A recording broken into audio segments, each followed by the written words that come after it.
Predestinación y llamamiento. Y a los que predestinó, a éstos también llamó. Romanos 8:30. El gran libro de los decretos de Dios está sellado herméticamente para la curiosidad del hombre. El hombre vano quisiera ser sabio, quisiera romper los 7 sellos de ese gran libro y leer los misterios de la eternidad. Pero eso no puede ser. No ha llegado todavía el tiempo para que el libro sea abierto, y aún entonces los sellos no habrán de ser desatados por mano mortal, sino que se dirá: el león de la tribu de Judá, la raíz de David, ha vencido para abrir el libro y desatar sus 7 sellos. Eterno Padre, ¿quién habrá de atisbar en tu secreta voluntad? Nadie sino el Cordero tomará el libro y abrirá cada sello.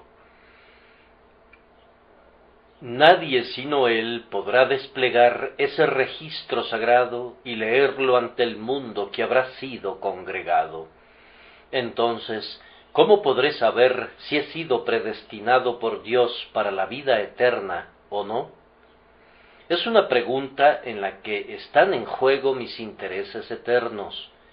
Pertenezco a ese desdichado número de personas a las que se dejará para que vivan en pecado y cosechen la debida recompensa de su iniquidad, o pertenezco a esa buena compañía de seres que, aunque han pecado, serán lavados en la sangre de Cristo y recorrerán vestidos de blanco las calles de oro del paraíso.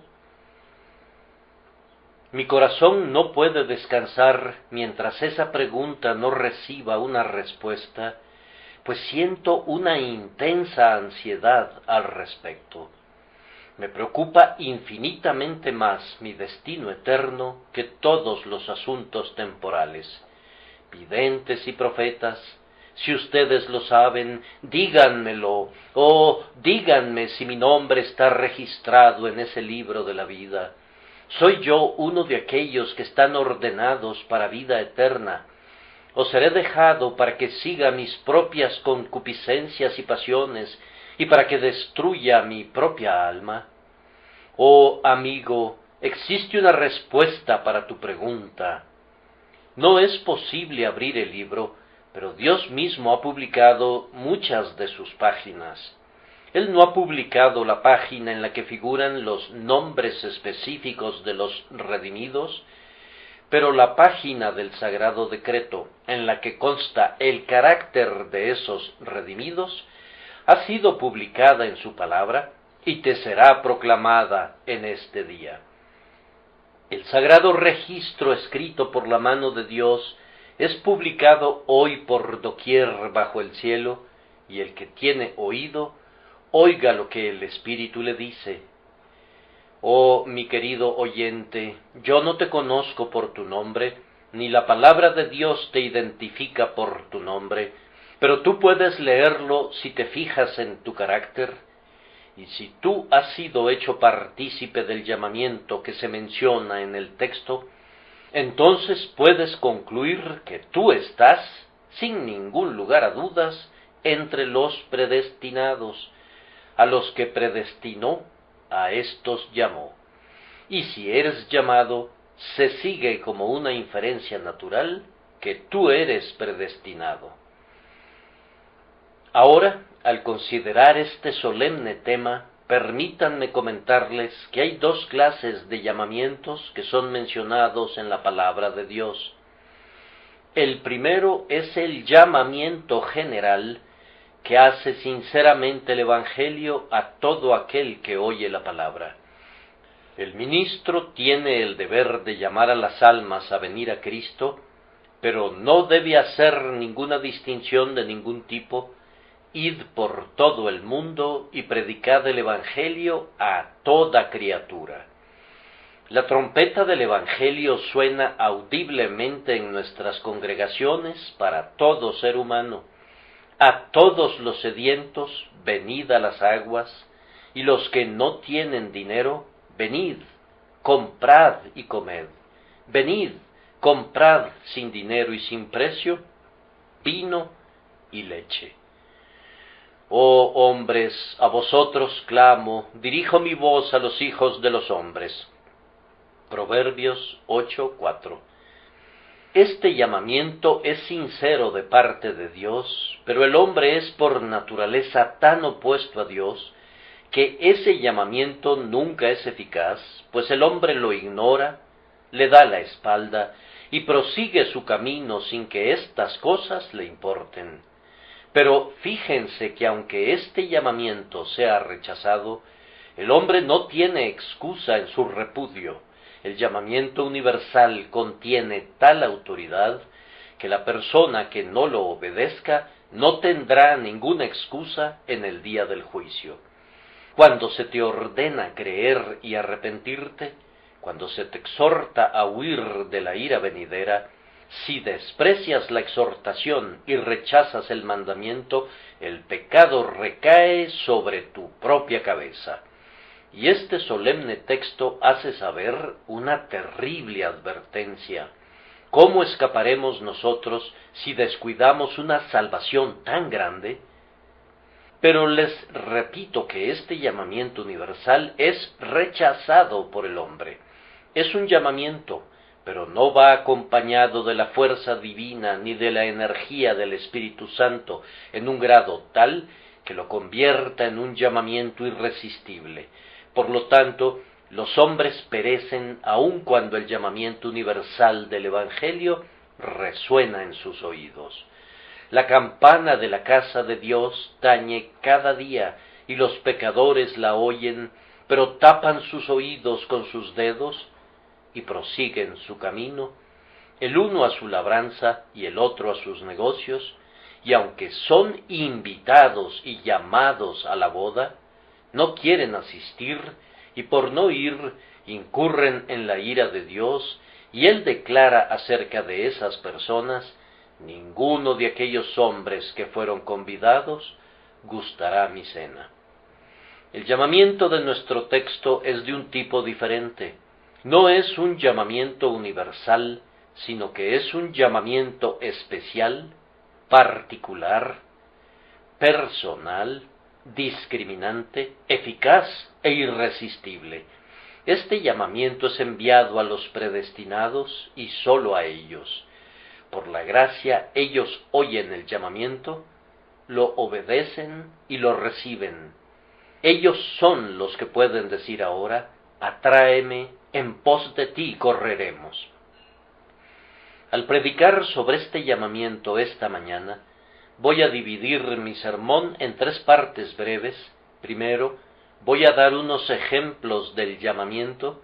En segundo lugar, vamos a examinar si hemos sido llamados. Y luego, en tercer lugar, veremos qué deleitables consecuencias fluyen de allí.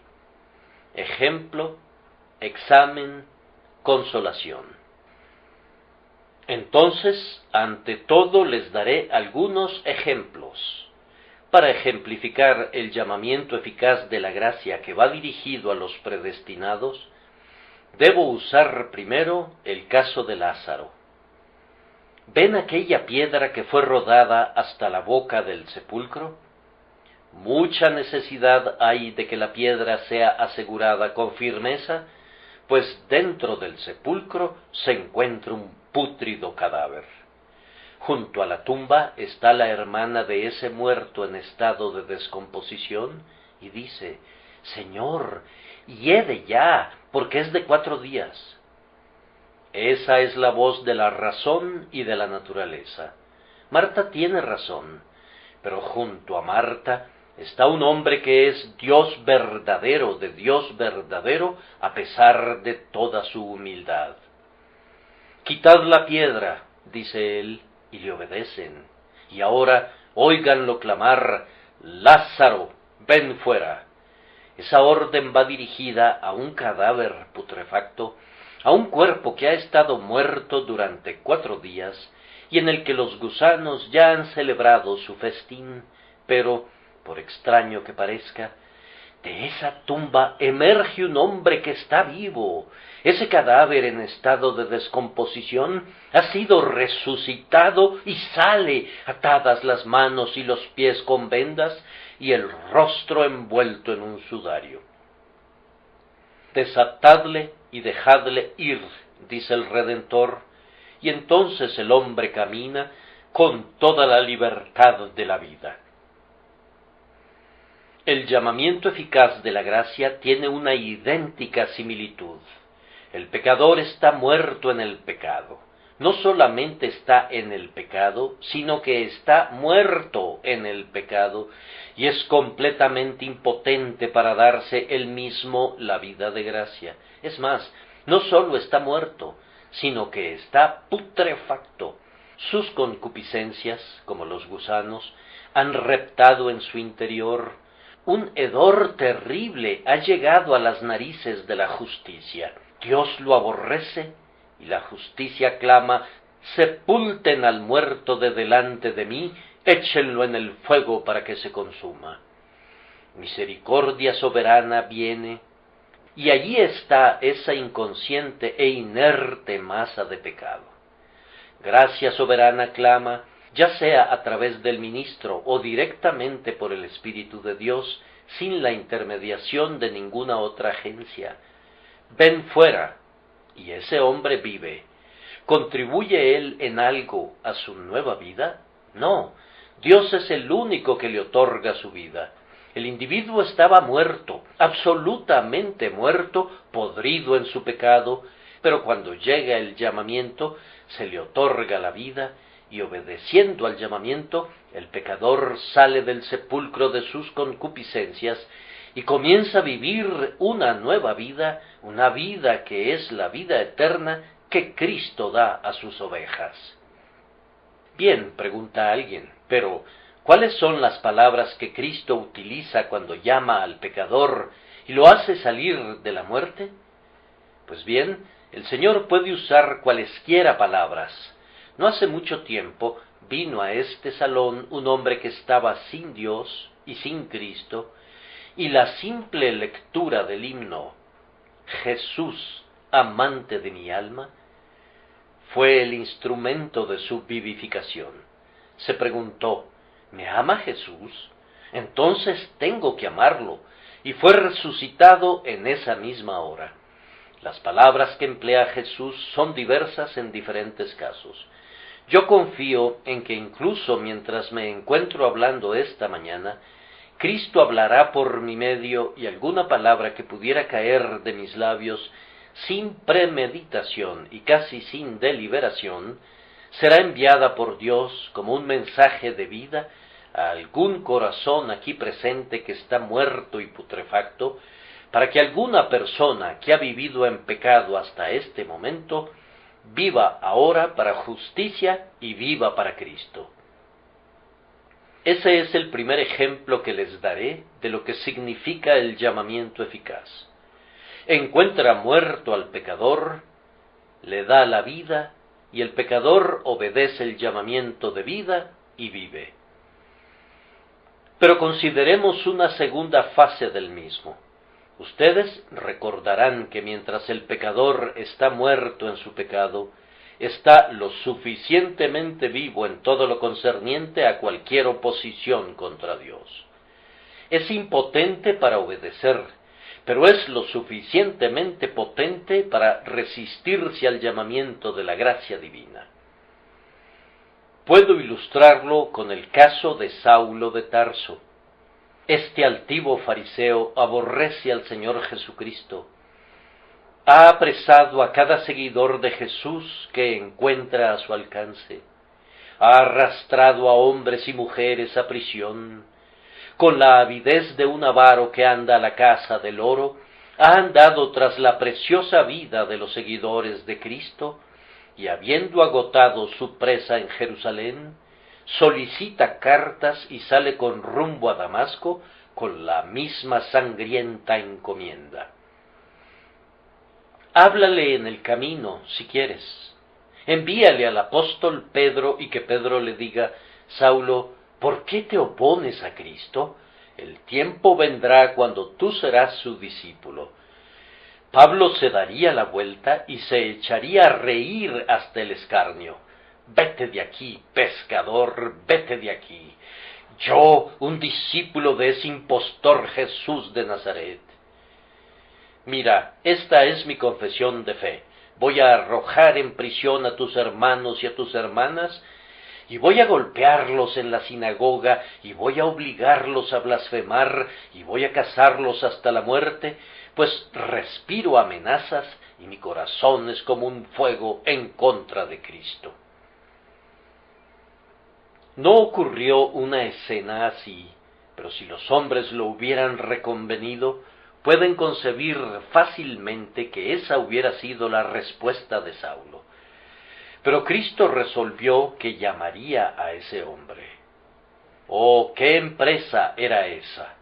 ¿Detener a Saulo? Vamos, él se precipita desenfrenadamente en su loca carrera. Pero he aquí, una luz brilla en torno a él, y cae al suelo, y oye una voz que clama: Saulo, Saulo, ¿por qué me persigues? Dura cosa te es dar coces contra el aguijón.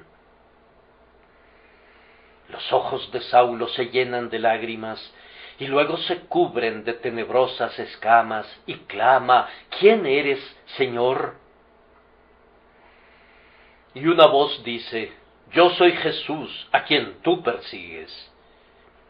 No transcurren muchos minutos antes de que comience a sentir su pecado por haber perseguido a Jesús, ni muchas horas antes de que reciba la seguridad de su perdón, y no transcurren muchos días antes de que quien perseguía a Cristo se ponga de pie para predicar con vehemencia y elocuencia sin par en favor de la misma causa que una vez oyó bajo sus pies. Vean lo que el llamamiento eficaz logra hacer. Si Dios decidiera esta mañana llamar a algún desventurado ser con el corazón más empedernido para oír el Evangelio, tendría que obedecer. Cuando Dios llama, el hombre puede resistir, pero no puede hacerlo eficazmente. Pecador, tú caerías postrado si Dios clamara: abajo. No hay forma de que te mantengas en pie cuando Él quiere que caigas. Y fíjate que todo hombre que es salvado siempre por un llamamiento irresistible al que no puede hacer frente. Puede resistirse por un tiempo, pero no puede resistir como para vencerlo. Tiene que ceder, tiene que rendirse cuando Dios habla. Si Dios dice: sea la luz, la oscuridad impenetrable cede ante la luz. Si Él dice: sea la gracia, el pecado indecible cede, y el pecador de corazón más empedernido se derrite ante el fuego del llamamiento eficaz. He ilustrado así el llamamiento de dos maneras: por el estado del pecador en su pecado, y por la omnipotencia que abate la resistencia que el pecador ofrece. Y ahora veremos otro caso. La soberanía del llamamiento eficaz puede ser ilustrada mediante el caso de Zaqueo. Cristo va entrando en Jericó para predicar. Allí vive un publicano que es un extorsionador empedernido, un acaparador, un monopolizador y un hombre mezquino. Jesucristo va entrando para llamar a alguien, pues escrito está que tiene que posar en casa de un cierto varón. ¿Creerías que el hombre a quien Cristo tiene la intención de llamar es el peor habitante de Jericó, ese hombre extorsionador? Zaqueo es un hombre pequeño de estatura y no puede ver a Cristo, aunque tiene una gran curiosidad de contemplarlo. Así que corre delante de la multitud y se sube a un árbol sicómoro, y considerándose muy seguro en medio del denso follaje, espera con ávida expectación para ver a este hombre maravilloso que estaba trastornando el mundo. Poco imaginaba Zaqueo que iba a cambiarlo a él también. El Salvador va caminando y predicando y hablando con la gente hasta llegar al árbol sicómoro, y entonces, mirando hacia arriba, exclama: Zaqueo, date prisa, desciende, porque hoy es necesario que pose yo en tu casa. El disparo tuvo efecto, pues el pájaro cayó. Zaqueo descendió, invitó al Salvador a su casa y demostró que era realmente llamado, no meramente por la voz, sino por la gracia misma, pues dijo: He aquí, Señor, la mitad de mis bienes doy a los pobres, y si en algo he defraudado a alguno, se lo devuelvo cuadruplicado. Y Jesús dijo: Hoy ha venido la salvación a esta casa. Ahora, ¿por qué llamar a Zaqueo? Había en la ciudad muchos seres humanos, mucho mejores que él. ¿Por qué llamarlo a él? Simplemente porque el llamamiento de Dios llega a pecadores indignos. No hay nada en el hombre que amerite este llamamiento. No hay nada en los mejores hombres que pudiera motivarlo. Pero Dios vivifica a quien quiere, y cuando envía ese llamamiento, aunque llegue a los más viles de los viles, descienden rápida y velozmente, descienden del árbol de su pecado y caen postrados en penitencia a los pies de Jesucristo. Pero ahora, para ilustrar los efectos de este llamamiento, les recordamos que Abraham es otro ejemplo notable del llamamiento eficaz. Pero Jehová había dicho a Abraham: Vete de tu tierra y de tu parentela y de la casa de tu padre, a la tierra que te mostraré. Y por la fe Abraham, siendo llamado, obedeció para salir al lugar que había de recibir como herencia, y salió sin saber a dónde iba.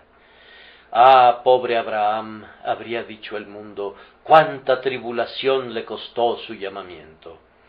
Él era lo suficientemente dichoso en el seno de la casa de su padre, pero la idolatría se deslizó en su interior, y cuando Dios llamó a Abraham, lo llamó solo a él, y lo bendijo sacándolo de Ur de los Caldeos, y le dijo: Sal, Abraham.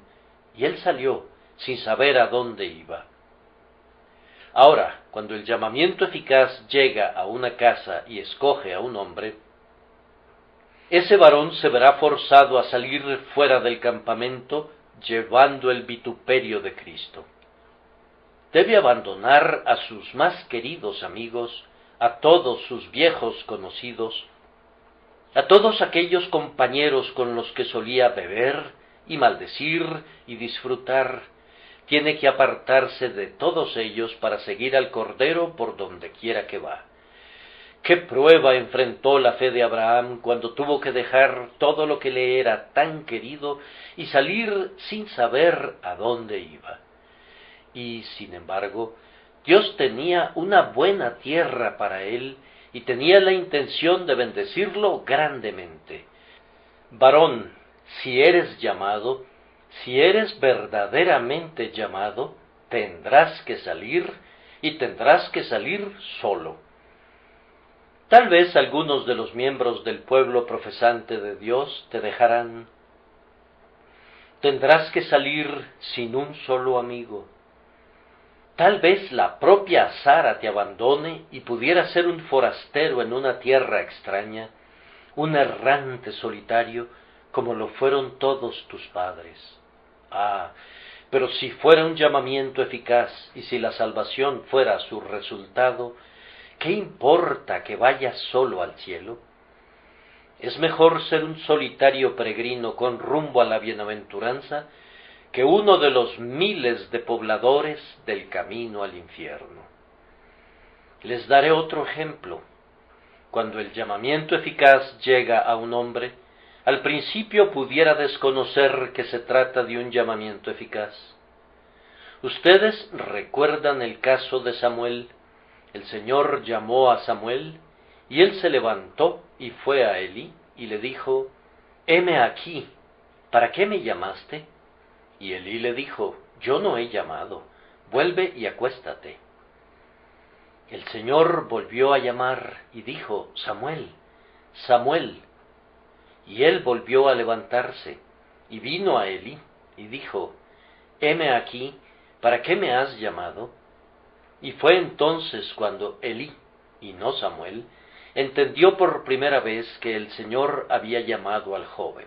Y cuando Samuel supo que se trataba del Señor, dijo, habla, porque tu siervo oye. Cuando la obra de gracia comienza en el corazón, la persona no siempre ve con claridad que se trata de la obra de Dios.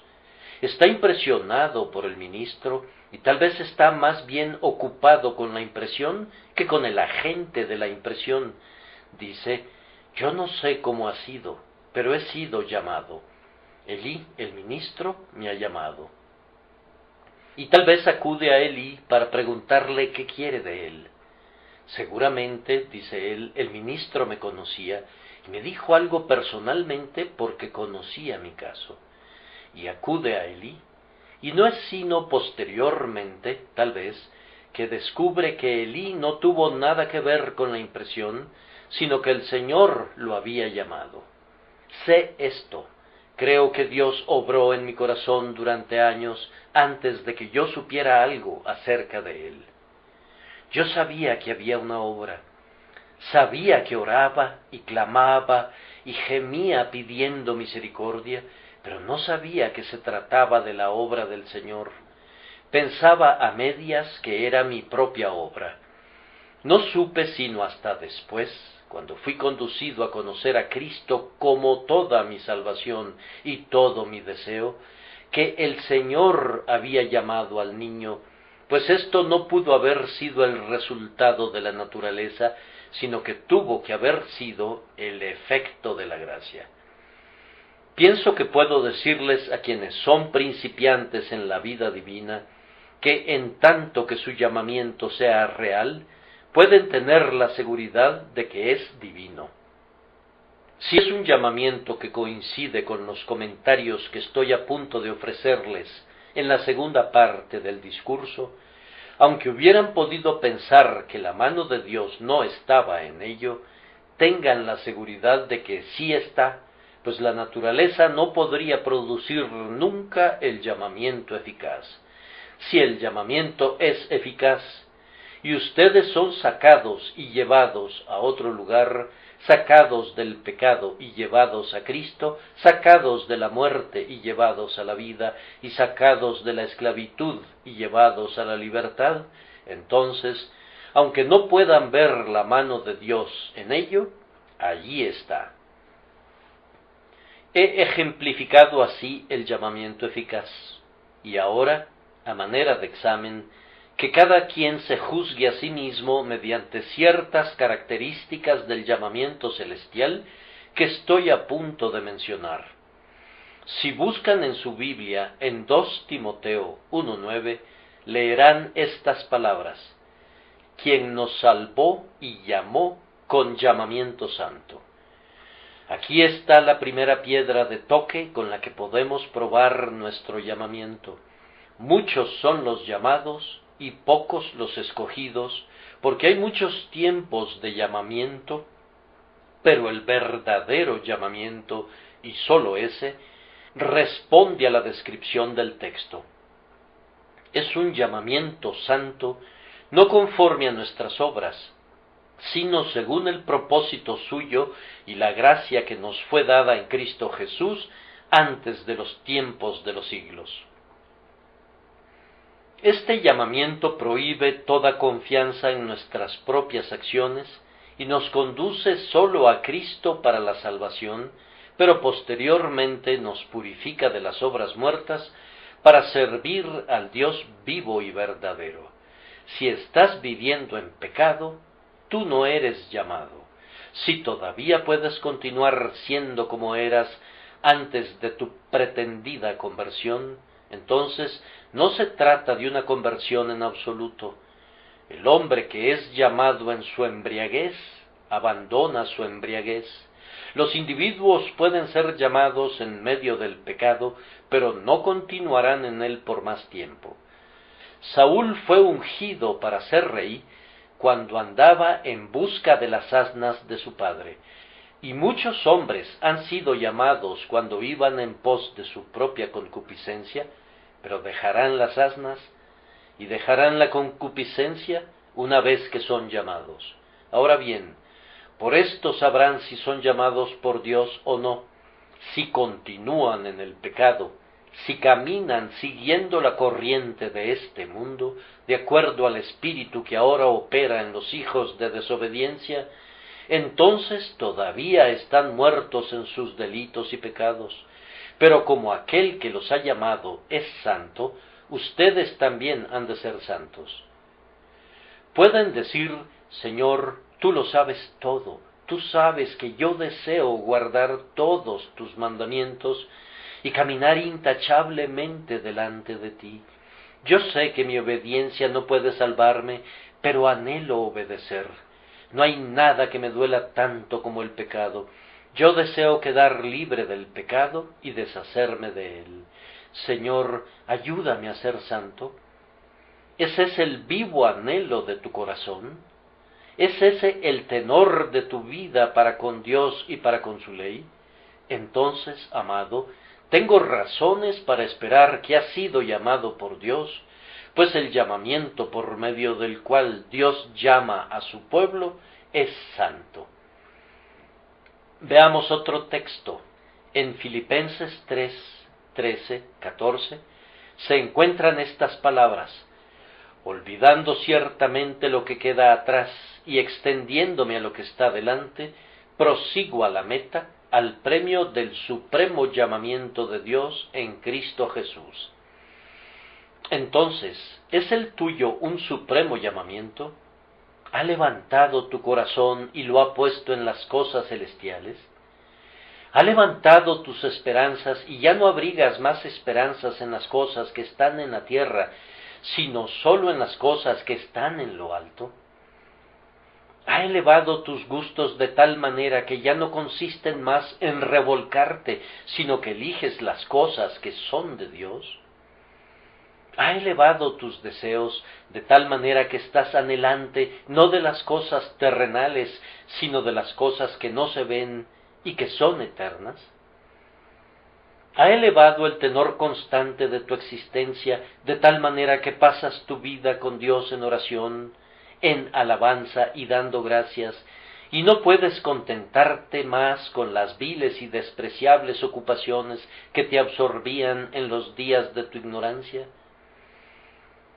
Recuerda que si eres llamado verdaderamente, es con un supremo llamamiento, un llamamiento de lo alto y un llamamiento que eleva tu corazón y lo lleva a las excelsas cosas de Dios, eternidad, cielo y santidad. En Hebreos 3:1 se encuentra esta frase: hermanos santos, participantes del llamamiento celestial. Aquí hay otra prueba. Un llamamiento celestial quiere decir un llamamiento del cielo. ¿Has sido llamado no por el hombre, sino por Dios? ¿Puedes detectar ahora en tu llamamiento la mano de Dios y la voz de Dios? Si sólo el hombre te hubiera llamado, tú no has sido llamado. Es tu llamamiento de Dios. Y es un llamamiento para el cielo, así como también del cielo. Puedes decir de todo corazón que no puedes quedarte satisfecho nunca mientras no llegues su rostro a contemplar y nunca, nunca pecar, y de los ríos de su gracia sorber placeres al final. Amigo, a menos que tú seas un extraño aquí y que el cielo sea tu hogar, tú no has sido llamado con un llamamiento celestial, pues quienes han sido llamados por ese medio declaran que buscan una ciudad que tiene fundamentos, cuyo arquitecto y constructor es Dios, y que ellos mismos son extranjeros y peregrinos sobre la tierra. Hay otra prueba. Permítanme recordarles que hay un pasaje en la Escritura que puede tender mucho a su edificación y ayudarles en su escrutinio. Quienes son llamados son hombres que antes del llamamiento gemían en el pecado. ¿Qué dice Cristo? No he venido a llamar a justos, sino a pecadores al arrepentimiento. Ahora bien, aunque no pueda decir las primeras cosas debido a la timidez, aunque sean verdaderas, con todo, puedo decir esto, que me siento un pecador, que desprecio mi condición de pecador, que detesto mi iniquidad y que siento que merezco la ira de Dios debido a mis transgresiones. Si es así, entonces tengo una esperanza de estar entre las huestes de los llamados a quienes Dios ha predestinado. Él no ha llamado a los justos, sino a los pecadores al arrepentimiento. Varón dueño de justicia propia, yo puedo decirte en un segundo si tienes alguna evidencia de la elección. Yo te digo que no. Cristo nunca llamó a los justos, y si Él no te ha llamado a ti, y si nunca te llama, tú no eres un elegido, y tú y tu justicia han de someterse a la ira de Dios, y han de ser desechados eternamente. Únicamente el pecador consciente, puede tener la seguridad de haber sido llamado, y aun él, conforme crezca en la gracia, tiene que buscar esas marcas más elevadas del llamamiento supremo, celestial y santo en Cristo Jesús. Como una prueba adicional, apegándonos a la Escritura esta mañana, pues cuando estamos tratando con nuestro propio estado delante de Dios, no hay nada como recurrir a las propias palabras de la Escritura. Se nos informa en la primera epístola de Pedro, en el capítulo 2 y en el versículo 9, que Dios nos llamó de las tinieblas a su luz admirable. ¿Es ese tu llamamiento? ¿Eras una vez tinieblas en cuanto a Cristo? ¿Y te ha manifestado su luz admirable, un admirable Redentor que es admirablemente fuerte para salvar? Dinos, alma, ¿puedes declarar honestamente que tu vida pasada era tinieblas y que tu estado presente es luz en el Señor? Porque en otro tiempo erais tinieblas, mas ahora sois luz en el Señor, andad como hijos de luz. El que no mira a un pasado de tinieblas, ignorancia y pecado, y no puede decir que sabe más de lo que sabía, y que disfruta a veces de la luz del conocimiento y de la luz consoladora del rostro de Dios, no es llamado. Prosigamos. Otra prueba del llamamiento se encuentra en Gálatas, en el capítulo 5 y en el versículo 13. Vosotros, hermanos, a libertad fuisteis llamados. Permítanme que me haga otra vez esta pregunta. ¿Han sido rotos los grilletes de mi pecado y soy el liberto de Dios? ¿Han sido quebrantadas las esposas de la justicia y he quedado liberado y puesto en libertad por aquel que es el grandioso rescatador de los espíritus? El esclavo no es llamado. Es el hombre libre que fue sacado de Egipto el que demuestra que ha sido llamado por Dios y que es precioso para el corazón del Altísimo. Y, adicionalmente, hay otro precioso medio de prueba en la Primera de Corintios, en el capítulo 1 y versículo 9. Fiel es Dios, por el cual fuisteis llamados a la comunión con su Hijo Jesucristo nuestro Señor. ¿Tengo comunión con Cristo? ¿Converso con Él? ¿Tengo comunión con Él? ¿Sufro con Él y sufro para Él? ¿Me identifico con Él en sus propósitos y objetivos? ¿Amo lo que Él ama y odio lo que Él odia? ¿Puedo llevar la afrenta? ¿Puedo cargar su cruz? ¿Puedo hollar sus pisadas? Sirvo a su causa y es mi más grande esperanza que veré la venida de su reino, que me sentaré en su trono y que reinaré con él. Si es así, entonces soy llamado con un llamamiento eficaz, que es la obra de la gracia de Dios y es la señal segura de mi predestinación. Permítanme decirles ahora, antes de que pase al siguiente punto, que es posible que un hombre sepa si Dios lo ha llamado o no, y que puede saberlo también más allá de toda duda. Puede saberlo tan seguramente como si lo leyera con sus propios ojos. Es más, puede saberlo más seguramente que eso, pues si yo leo algo con mis ojos, incluso mis ojos podrían engañarme y el testimonio del sentido podría ser falso, pero el testimonio del Espíritu tiene que ser verdadero. Tenemos el testimonio del Espíritu en nuestro interior que da testimonio a nuestro espíritu de que somos hijos de Dios. Existe una tal cosa en la tierra como una seguridad infalible de nuestra elección.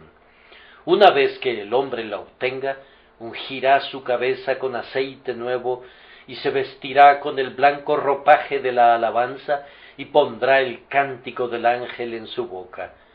Varón dichoso, dichoso es aquel que tiene la plena seguridad de su interés en el pacto de gracia, en la sangre de la expiación y en las glorias del cielo. Contamos aquí con ese tipo de hombres en este preciso día. Entonces, regocijaos en el Señor siempre. Otra vez digo, regocijaos. ¿Qué no darían algunos de ustedes para alcanzar esta seguridad? Fíjense que si anhelan saberlo ansiosamente, pueden hacerlo. Si su corazón desea ardientemente leer su título libre de todo gravamen, lo hará en breve. Nadie deseó jamás tener a Cristo en el corazón con un deseo vivo y anhelante, que no lo haya encontrado tarde o temprano. Si tú tienes un deseo, es porque Dios te lo ha dado.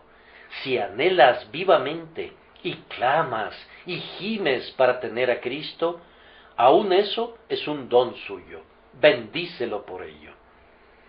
Dale las gracias por un poco de gracia y pídele más gracia. Él te ha dado esperanza, pídele fe. Y cuando te dé fe, pídele seguridad. Y cuando obtengas seguridad, pídele plena seguridad. Y cuando hayas obtenido la plena seguridad, pídele gozo. Y cuando tengas gozo, pídele la gloria misma, y Él seguramente te la otorgará a su debido tiempo. Ahora procedo a concluir con la consolación. ¿Hay algo aquí que pueda consolarme? Oh, sí, ríos de consolación fluyen de mi llamamiento, pues, primero, si soy llamado, entonces soy predestinado, no hay ninguna duda al respecto. El gran esquema de la salvación es como esas cadenas que vemos algunas veces en los transbordadores de caballos. Hay una cadena de este lado del río que está fijada a un aro o armella, y la misma cadena está fijada a una armella al otro lado, pero la mayor porción de la cadena queda en su mayor parte sumergida en el agua y no puede verse. Solo es visible cuando el bote se mueve y la cadena es arrastrada fuera del agua por la fuerza que impulsa al bote. Si hoy fuera yo capacitado a decir que soy llamado, entonces mi bote sería como el transbordador que va en medio de la corriente. Puedo ver esa parte de la cadena que es el llamamiento, pero bendito sea Dios porque está sujetada a la orilla que se llama elección, y yo puedo estar muy seguro de que está sujetada al otro lado, al glorioso fin de la glorificación. Si soy llamado, tuve que haber sido elegido, y no necesito dudar de eso. Dios nunca despertó el deseo en un hombre, llamándolo eficazmente por la gracia, a menos que hubiese escrito el nombre de ese hombre en el libro de la vida del Cordero. Oh, qué gloriosa doctrina es la de la elección, cuando un hombre puede verse elegido. Una de las razones por las que los hombres dan coces contra ella es porque tienen miedo que los dañe. Yo no he conocido a nadie todavía que tuviera una razón para creer que él mismo era elegido de Dios, pero que odiara la doctrina de la elección. Los hombres odian la elección tal como los ladrones odian las cerraduras de patente Chubb. Puesto que ellos mismos no pueden llegar al tesoro, entonces odian la cerradura que lo protege. Ahora bien, La elección encierra el precioso tesoro de las bendiciones del pacto de Dios para sus hijos, para pecadores penitentes, para pecadores que buscan. Pero los otros hombres no quieren arrepentirse, no quieren creer, no quieren seguir el camino de Dios, y luego refunfuñan y gruñen y se agitan y se irritan debido a que Dios ha puesto bajo llave el tesoro para que no accedan a él. Cuando una persona llega a creer que todo el tesoro que está guardado es suyo, entonces, entre más fuerte sea el pasador y más firme la cerradura, será mejor para él. Oh, cuán dulce es creer que nuestros nombres se encontraban en el corazón de Jehová y que estaban grabados en las manos de Jesús antes de que el universo existiera.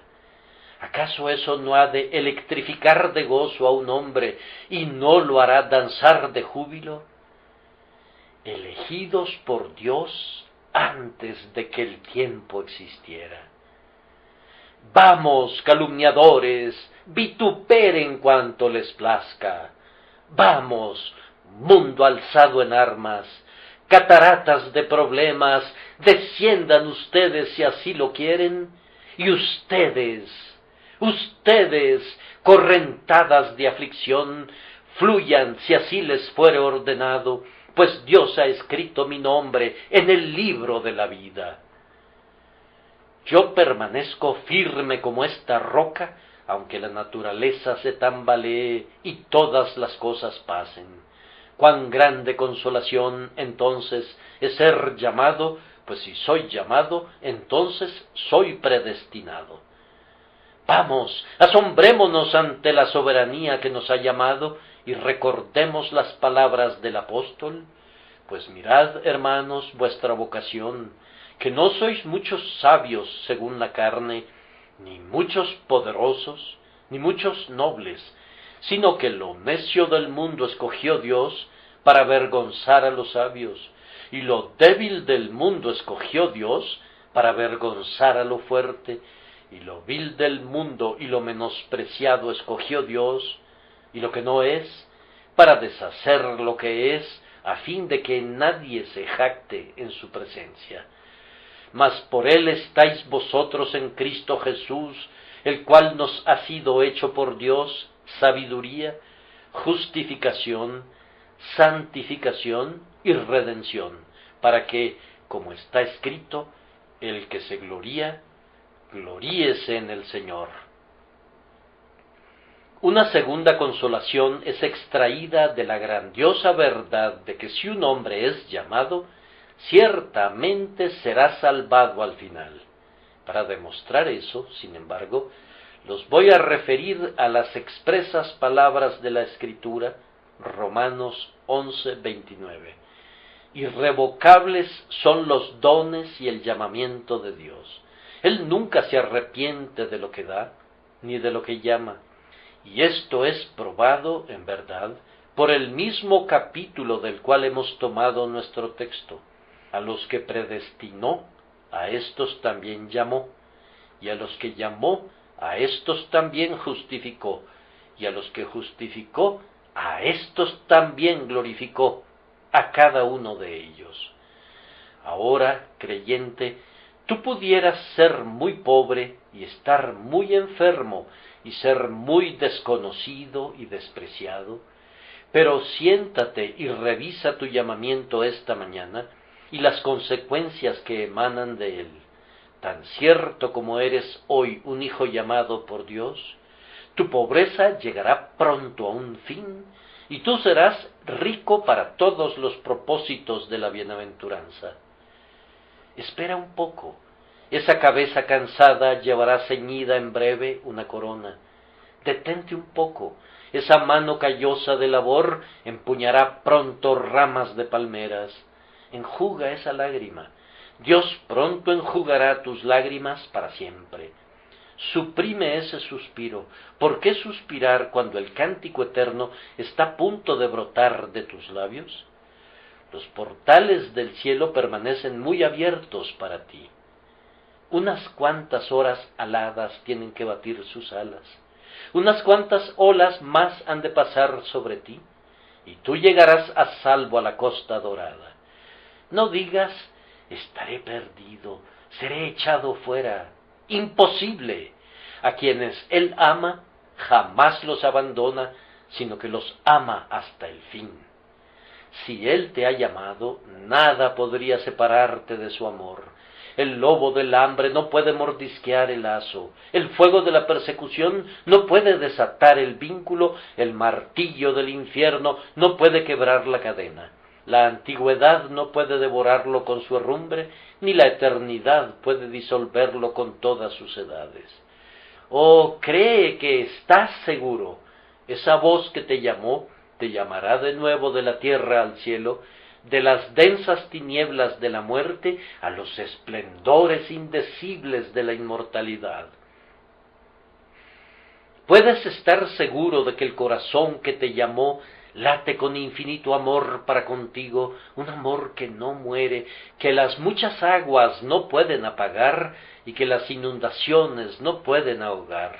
Siéntate, descansa tranquilamente, alza el ojo de tu esperanza y canta tu canto con cálida anticipación.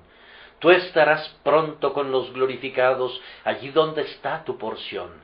Solo estás esperando aquí ser hecho idóneo para la herencia, y logrado eso, las alas de los ángeles te llevarán por los aires hasta el monte de la paz y del gozo y de la bienaventuranza, donde, lejos de un mundo de aflicción y pecado, y compartiendo eternamente con Dios, reposarás por los siglos de los siglos. Examínense entonces para ver si han sido llamados, y que el amor de Jesús sea con ustedes. Amén.